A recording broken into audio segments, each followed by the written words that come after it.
La fermeture du service d'hébergement de crise du Centre d'aide 24/7 en décembre avait causé l'indignation à Gatineau. Nous, on ne peut plus tenir la barque avec le financement actuel. Le directeur général de l'organisme décriait un manque de financement du Centre intégré de santé de l'Outaouais.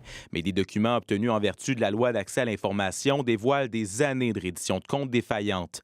Il y a un an, un avertissement est donné à l'organisme en raison de suivi irrégulier et de nombreux rappels et rencontres, en plus d'une dernière édition de compte qui s'est avérée incomplète.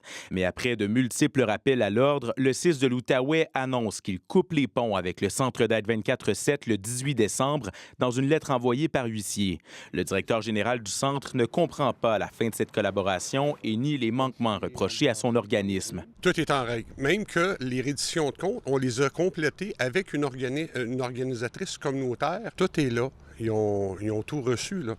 Mais d'où ça découle, je ne sais pas. Le DG estime que les retards étaient liés aux exigences du CIS de l'Outaouais. Le seul temps qu'on a eu de la difficulté avec nos redditions de comptes, c'est quand ils changeaient la reddition de compte, puis ça devenait complexe. Le CIS de l'Outaouais a décliné notre demande d'entrevue. Par courriel, il indique que les enjeux qui ont été évoqués dans les documents d'accès à l'information faisaient partie de l'ensemble de l'évaluation réalisée afin de déterminer la meilleure façon d'assurer la continuité des services. Pour sa part, le syndicat qui représente la vingtaine d'employés du centre se pose de sérieuses questions. On a demandé des accès au budget, aux livres, aux prévisions budgétaires, aux états financiers, puis on n'a pas accès. Mais si vous me posez la question, est-ce que vous trouvez ça inquiétant? Mais la réponse est oui, on trouve ça inquiétant. Les organismes ont la responsabilité d'être transparents dans la gestion de leurs finances. La reddition de comptes est essentielle, surtout quand on parle de fonds publics, parce qu'elle permet de s'assurer que les fonds ont été utilisés pour les raisons pour lesquelles ils ont été octroyés.